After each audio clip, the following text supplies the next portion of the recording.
Excellence and model school के बारे में जो मैंने टॉपिक बताया था आपको कि एमपीजी के यानी मध्य प्रदेश के बारे में थोड़ी 15 नंबर का आता है। ठीक, तो 15 नंबर हमें कैसे कवर करने हैं, मैंने टॉपिक बाई टॉपिक कवर करा चुका हूँ 2 टॉपिक में, यानी कि 3 क्लासें आपकी बन चुकी है। आज चौथी क्लास है। चौथी क्लास में मैं आपको मध्य प्रदेश के प्रमुख नगर एवं उनकी राजधानियां बताऊंगा, और इसके बाद अगला एक और टॉपिक पढ़ाऊंगा जिसमें मध्य प्रदेश के प्रमुख नगरों के उपनाम और प्राचीन नाम भी जानेंगे। ठीक ना, उन्हें और अन्य नामों से जाना जाता है। ठीक, किन किन नामों से जानते हैं, क्योंकि यहाँ से क्वेश्चन हमेशा उठते हैं। ठीक, तो देखिए पहला मैंने लिखा है कुछ 8 मोस्ट है जो मैंने मोस्ट लिए जो पेपर में आते रहते हैं। ठीक ना, और हैं तो बहुत सारे, लेकिन हमने मध्य प्रदेश में जो प्रमुख है, मोस्ट है, ज्यादातर आते रहते पेपर में, वही लिए हैं। देखना पहले पे लिखा है यहाँ पे मैंने भोपाल।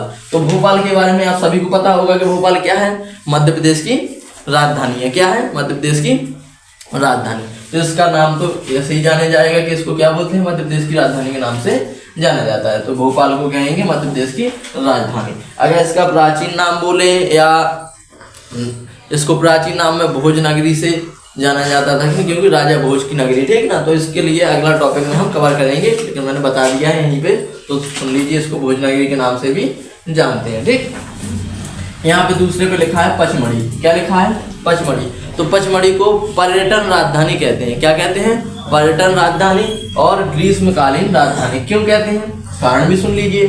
पर्यटन राजधानी इसलिए कहते हैं क्योंकि यहाँ पे सभी लोग घूमने के लिए जाते हैं, सबसे ज्यादा घूमने के लिए यहाँ जाते हैं। क्यों जाते हैं, क्योंकि यह एकमात्र हिल स्टेशन है। क्या है, हिल स्टेशन, यानी कि यहाँ पे ठंडा, जो मध्य प्रदेश की सबसे ठंडी जगह है वो पचमढ़ी है। यहाँ पे सबसे ज्यादा ठंडी भी होती है और सबसे ज्यादा गर्मी भी यहाँ पे होती है, इसलिए इसको पर्यटन राजधानी भी बोलते हैं और ग्रीष्मकालीन राजधानी भी बोलते हैं, क्योंकि यहाँ पे सबसे ज्यादा क्या होती है, गर्मी होती है। ठीक ना, तो क्वेश्चन आता है कि ग्रीष्मकालीन राजधानी किसे कहते हैं, तो ग्रीष्मकालीन राजधानी किसे कहते हैं, पचमढ़ी को। या पूछ देगा पर्यटन नगरी। ठीक ना, तो पर्यटन नगरी भी किसको बोलेंगे, हम पचमढ़ी को बोलेंगे। ठीक, या पर्यटन राजधानी कहते हैं, एक ही बात है। ठीक, तो आइए समझ लीजिए, पचमढ़ी के बारे में हमने देख लिया। अब आइए इंदौर।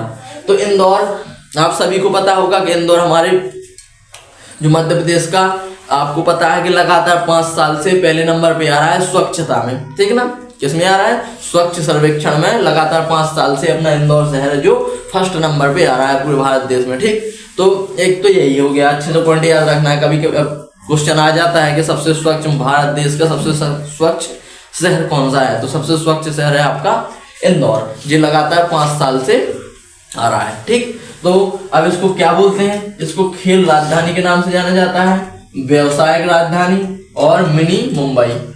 क्या क्या लिखा मैंने, खेल राजधानी, व्यवसायिक राजधानी और मिनी मुंबई। क्यों कहते हैं खेल राजधानी, क्योंकि यहाँ पे स्टेडियम है बड़े बड़े। ठीक, एक बड़ा स्टेडियम है और स्टेडियम के कारण यहाँ पे क्या होते हैं, खेल होते हैं। ठीक, जो मध्य प्रदेश में अपने सबसे ज्यादा खेल कहाँ पे होते हैं, इंटरनेशनल लेवल पे भी खेल अपने इंदौर में होते हैं। कहाँ पे होते हैं, इंदौर में, इसलिए इसको खेल राजधानी कहते हैं। ठीक, व्यवसायिक राजधानी, व्यवसायिक राजधानी इसलिए क्योंकि यहाँ पे सूती वस्त्रों की फैक्ट्री है। क्या है, सूती वस्त्र यहाँ पे बनते हैं। क्या बनते हैं, सूती वस्त्र, इसलिए इसको व्यवसायिक राजधानी भी बोलते हैं। फिर लिखा है मिनी मुंबई। मिनी मुंबई क्यों बोलते हैं, इसलिए मिनी मुंबई बोलते हैं क्योंकि यहाँ पे जो वातावरण है वो मुंबई की तरह है। मतलब वातावरण का मेरा कहने का मतलब ये है कि जैसे मुंबई में व्यक्ति रात भर जगता है, यानी कि उनका 2-2, 3-3 बजे तक काम चलता है, ऐसे ही यहाँ पे क्या करना पड़ता है, इंदौर में भी लोग रात के ज्यादा काम रहता है, यानी बाजार भी उनका 2-2:30 बजे तक लगा रहता है। ठीक ना, यानी कि बिल्कुल मुंबई की तरह लगता है और शहर वो बिल्कुल अपडेटेड है और एजुकेशन में आगे है, इसलिए इसको मिनी मुंबई कहते हैं। ठीक, देखिए आगे क्या लिखा है, सिंगरौली। चौथा लिखा है मैंने सिंगरौली। सिंगरौली को ऊर्जा राजधानी के नाम से जानते हैं। बहुत मोस्ट क्वेश्चन है जी, बहुत बार आ भी चुका है। ठीक ना, सिंगरौली के बारे में। और सिंगरौली से क्वेश्चन एक तो ऊर्जा राजधानी से आया है एक बार, और एक बार क्वेश्चन आता है कि मध्य प्रदेश का पूर्वी जिला। तो मध्य प्रदेश का पूर्वी जिला भी सिंगरौली है। कौन सा है, पूर्वी जिला सिंगरौली। तो सिंगरौली से बहुत बार क्वेश्चन बन चुके हैं, इसलिए ये बहुत मोस्ट होता है। ठीक, कौन मोस्ट है। ठीक, तो देखिए इसको क्या कहते हैं, ऊर्जा राजधानी। क्यों कहते हैं, क्योंकि यहाँ पे कोयला उत्पादन सबसे ज्यादा होता है। ठीक ना, क्या होता है, कोयला। तो मध्य प्रदेश में सबसे ज्यादा कोयला कहाँ निकलता है, तो आपका सिंगरौली में निकलता है। कहाँ निकलता है? सिंगरौली में। क्यों? इसलिए मतलब कोयले के निकलने के कारण वहां से क्या मिलती, इसलिए उसको किस नाम से जाना जाता है? ऊर्जा राजधानी के नाम से जाना जाता है। जैसे कोयला जलाएंगे तो वहां से क्या मिलेगी? ऊर्जा, जिससे भाप इंजन जो ट्रेन वगैरह भी चलती पहले चलती थी, वो किससे चलती थी? कोयले से ही चलती थी। आज भी कई ट्रेनें कोयले से चलती हैं, ठीक। और इसका इस्तेमाल भी होता है अधिक। आगे लिखा है मैंने जबलपुर। क्या लिखा है? जबलपुर। जबलपुर को कहते हैं संस्कार राजधानी। क्या कहते हैं?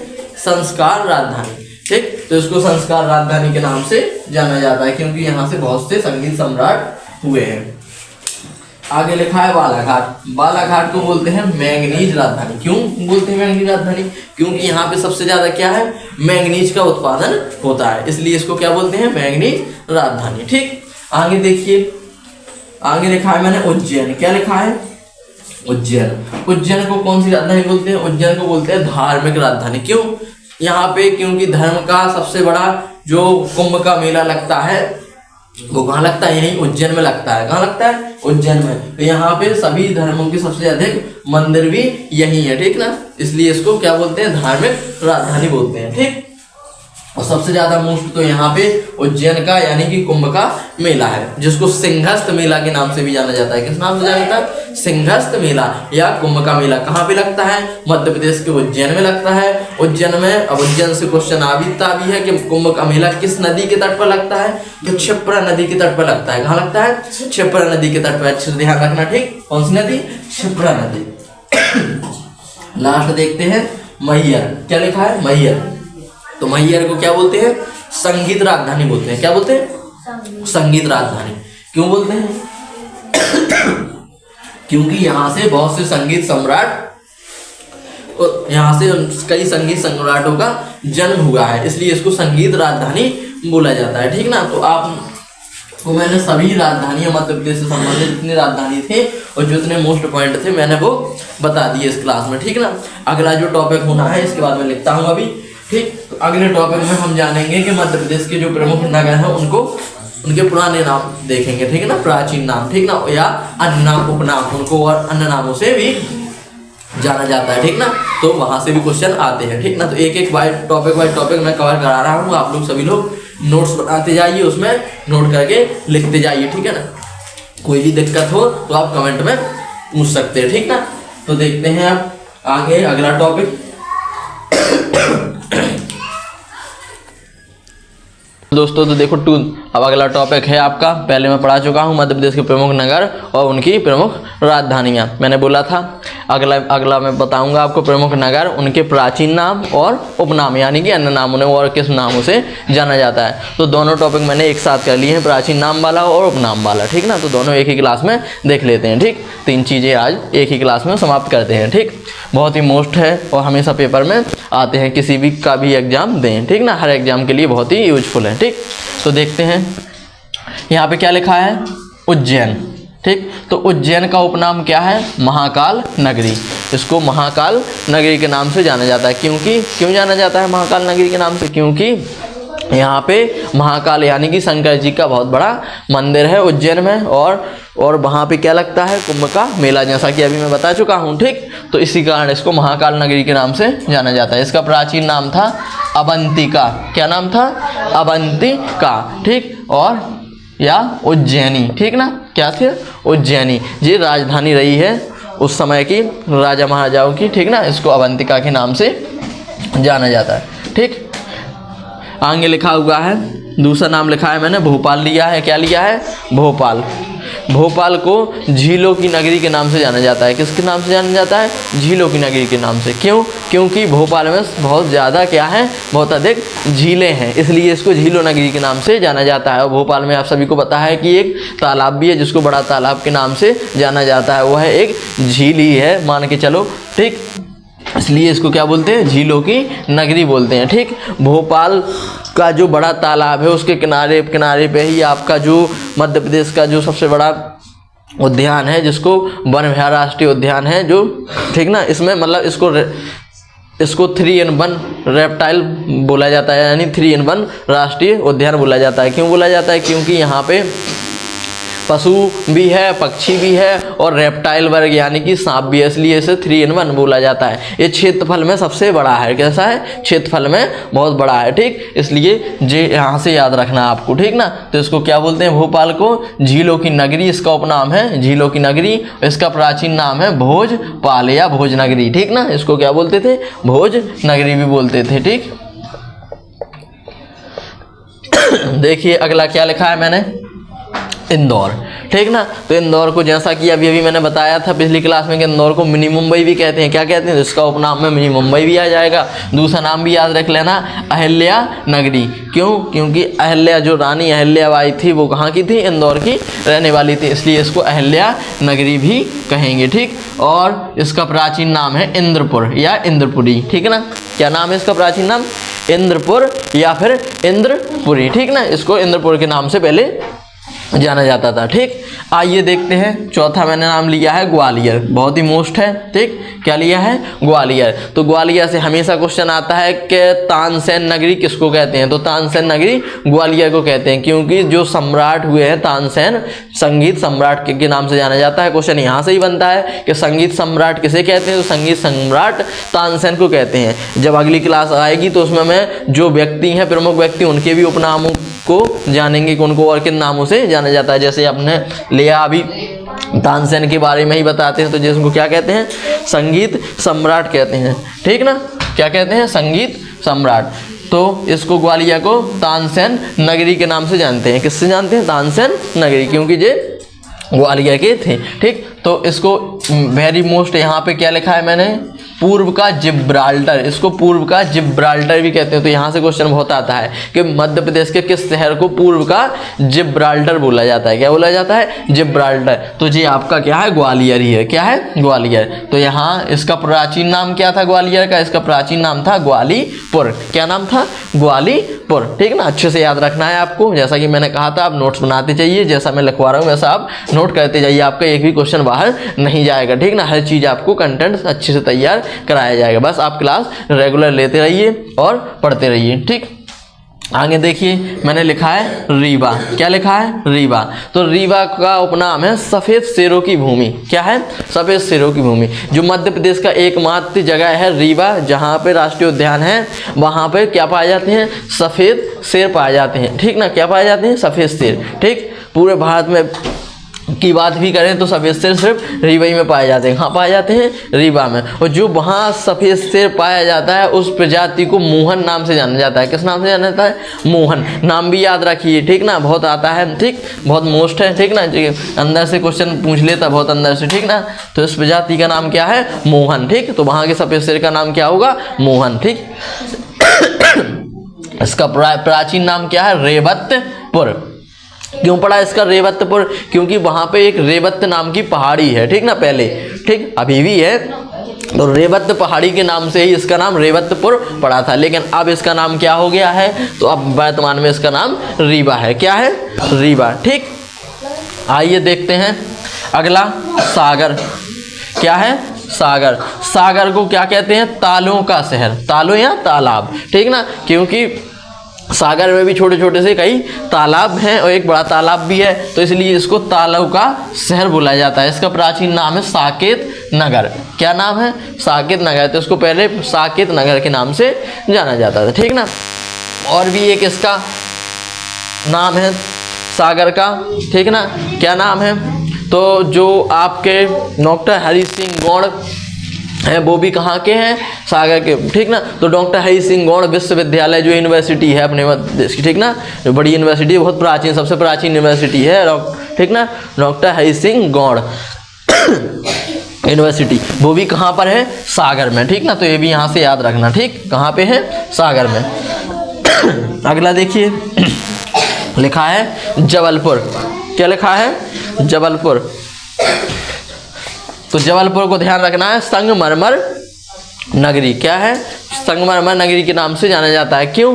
क्योंकि यहाँ पे जो संगमरमर पत्थर है वो सबसे ज़्यादा पाया जाता है, ठीक ना। कहाँ पे? जबलपुर में। आपके जबलपुर कटनी इलाके में क्या पाया जाता है?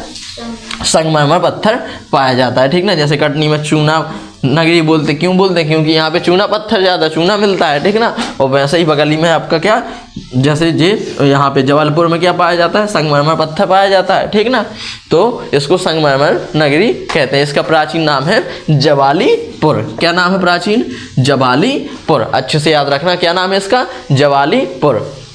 आइए अगला देखते हैं, खजुराहो। वेरी मोस्ट खजुराहो, ठीक ना। खजुराहो जैसे कहाँ पे है? पहली बात तो ये आप जान लीजिए, तो ये आपके मध्य प्रदेश में छतरपुर जिले में है। कहाँ पे है? छतरपुर जिले में। तो बहुत ज़्यादा क्वेश्चन आते हैं खजुराहो मंदिर से, ठीक ना। तो खजुराहो मंदिर कहाँ पे है पहला पूछा जाएगा, तो छतरपुर जिले में है, ठीक ना। इसका निर्माण किसने करवाया था? इसका निर्माण चंदेल राजाओं ने करवाया था, ठीक ना। चंदेल वंश के जो राजा थे उन्होंने इनका निर्माण करवाया था, ठीक ना। एक किस लिए प्रसिद्ध है या इसका उपनाम क्या है? तो शिल्प कला का तीर्थ स्थल बोला जाता है इसको। क्या बोला जाता है? शिल्प कला का तीर्थ। यहाँ पे जो उस समय राजा महाराजा जो चंदेल राजा थे उन लोगों ने वहाँ पर यहाँ पे क्या अनेक प्रकार की मूर्तियाँ बनवाई थी, ठीक ना, जो पूरे विश्व में ही अलग है, ठीक ना। इसलिए जिसको क्या जाना जाता है, यानी कि यहाँ पे जो मूर्तियाँ हैं वो कामुक स्थिति में है। किसमें है? कामुक स्थिति में। इसलिए बहुत ही इसको विश्व में तक, यानी कि विश्व देश विदेश से भी लोग यहाँ पे देखने के लिए आते हैं। क्यों देखने के लिए आते हैं? क्योंकि ये हाथ मशीन से नहीं बनी थी, क्योंकि हाथों से मजदूरों ने बनाई थी और उस समय के राजा महाराजा लोगों ने बनाई थी, कि वहाँ की जो शिल्प कला है वो हाथों से रची हुई है, इसलिए सभी लोग उसको देखने के लिए आते हैं। वैसे भी भारत देश शिल्प कलाओं का देश ही कहलाता है, ठीक ना। प्राचीन तौर पर जाने तो देखते हैं इसको प्राचीन नाम क्या है इसका? खजूर वाहक। क्या नाम है इसका? खजूर वाहक, ठीक। और आपका जो खजुराहो है जो पनीर उत्पादन में भी सबसे प्रथम स्थान पे रहा है, ठीक ना। सबसे ज़्यादा पनीर उत्पादन आपके खजुराहो में ही होता है, ठीक। आगे देखिए पीथमपुर, ठीक। क्या लिखा है? पीथमपुर। तो पीथमपुर को क्या बोलते हैं? पीथमपुर को बोलते हैं भारत का डेंड्राइट। क्या बोलते हैं? भारत का डेंड्राइट। किसको बोलते हैं? पीथमपुर को, ठीक। ये भारत का क्या है? डेंड्राइट। इसका पुराना नाम है पीताम्बपुर। क्या नाम है पुराना नाम, यानी प्राचीन नाम क्या है इसका? पीताम्बपुर, ठीक। देखते हैं कटनी के बारे में देखते हैं अब। तो कटनी का पुराना नाम वो उपनाम क्या है? चूना नगरी। क्यों पड़ा? मैंने बताया है कि यहाँ पे चूना पत्थर सबसे अधिक निकलता है, यानी चूना यहाँ पे चूने की बहुत ज़्यादा क्या है? खदानें हैं, इसलिए चूना यहाँ से निकलता है, इसलिए इसको चूना नगरी के नाम से जाना जाता है, ठीक। तो इसका प्राचीन नाम क्या है? इसका प्राचीन नाम है मुरवारा। क्या नाम है? मुरवारा। इसका प्राचीन नाम है मुरवारा, ठीक। आइए पन्ना। तो पन्ना के बारे में आप सभी को पता होगा, ठीक। तो पन्ना एकमात्र जिला है हमारे मध्य प्रदेश का जहाँ पे क्या पाए जाते हैं? हीरा पाए जाते हैं, और देश का भी, ठीक ना। तो देश में भी, हमारे भारत देश में सबसे अधिक हीरे जहाँ कहाँ पाए जाते हैं वो है पन्ना, ठीक ना। तो आइए इसको हीरा नगरी के नाम से भी जानते हैं। और आंवला जिला। आंवला जिला इसलिए क्यों बोलते हैं? क्योंकि यहाँ आंवला बहुत अधिक मात्रा में उत्पादन होता है, ठीक ना। आंवला की खेती बहुत ज़्यादा होती है, यानी आंवला के यहाँ पे पेड़ है, ठीक, सबसे अधिक, ठीक। तो इसको आंवला जिला भी बोलते हैं। इसका प्राचीन नाम पन्ना ही था, ठीक ना। क्या था? इसका प्राचीन नाम पन्ना ही था। तो इस प्रकार से हमने मध्य प्रदेश के प्रमुख नगरों के उपनाम और प्राचीन नाम बहुत ही शानदार तरीके से देख लिए हैं, ठीक ना। तो आप लोगों को इन सभी को नोट करना है और अपने पास लिख कर रखना है और इसका रिवीजन करना है। जो चीज़ आपको समझ में ना आए वो कमेंट में कर सकते हैं, और अपने जो भी दोस्त यार हैं उनको ये क्लास जरूर शेयर करें और स्टेटस पे जरूर लगाएं, जिससे सभी लोगों की मदद हो सके, ठीक ना। सभी को आप लोगों को एग्जाम निकालना है, ठीक ना। मेरी सभी से गुजारिश है कि सभी लोग क्लास को बहुत अच्छे तरीके से पढ़ें, तो क्लास से ही आएगा, कुछ बाहर से नहीं आएगा, ठीक ना। इतना एक्सपीरियंस है मुझे पढ़ाने का, क्योंकि मैंने बहुत से बच्चों को यहाँ से निकाला भी है, ठीक ना। तो मेरी कोचिंग का नाम आप सभी को पता होगा और यूट्यूब चैनल का नाम भी पता है। जिसको नहीं पता है तो बता देता हूँ, the Buddha coaching institute by Pradeep sir के नाम से है। आप लोग यूट्यूब पर सर्च भी कर सकते हैं, किसी और दोस्तों को भी आप लिंक शेयर कर सकते हैं, ठीक ना। और आप लोग ज़्यादा से ज़्यादा इसको शेयर करें।